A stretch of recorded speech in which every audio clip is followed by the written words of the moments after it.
Bonjour, bienvenue sur Mon Financier. Nous sommes le vendredi 18 avril. Il y a 2 ans, on parlait de 2 laboratoires, le laboratoire français et le laboratoire anglais, où 2 méthodes opposées de sortie de crise étaient testées. Le résultat est sans appel puisque hier, le Royaume-Uni a encore annoncé des chiffres économiques absolument spectaculaires avec un cocktail miracle, l'austérité et de vraies réformes structurelles. Nous en sommes à des années-lumière. En attendant, la monnaie anglaise, elle, poursuit sa hausse. Elle a même atteint son plus haut niveau depuis 4 ans. Alors, il faut dire que les bonnes nouvelles s'accumulent pour l'Angleterre. Hier, c'était le gouvernement qui annonçait que le taux de chômage était passé sous la barre symbolique des 7% à 6,9 contre 7,2% précédemment. Alors le Royaume-Uni affichera également tout simplement la plus forte croissance des pays développés. Alors c'est vraiment une recette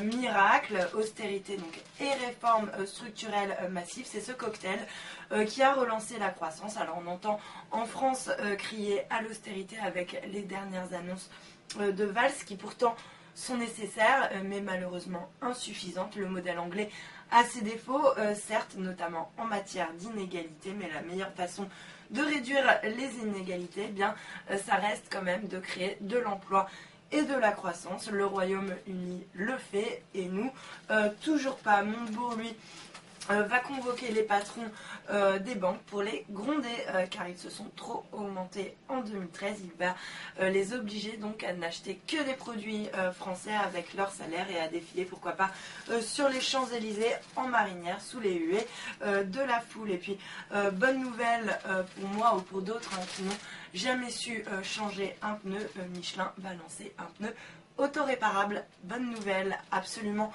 fascinant, l'imprimante 3D qui est annoncée comme une révolution industrielle aussi importante qu'Internet.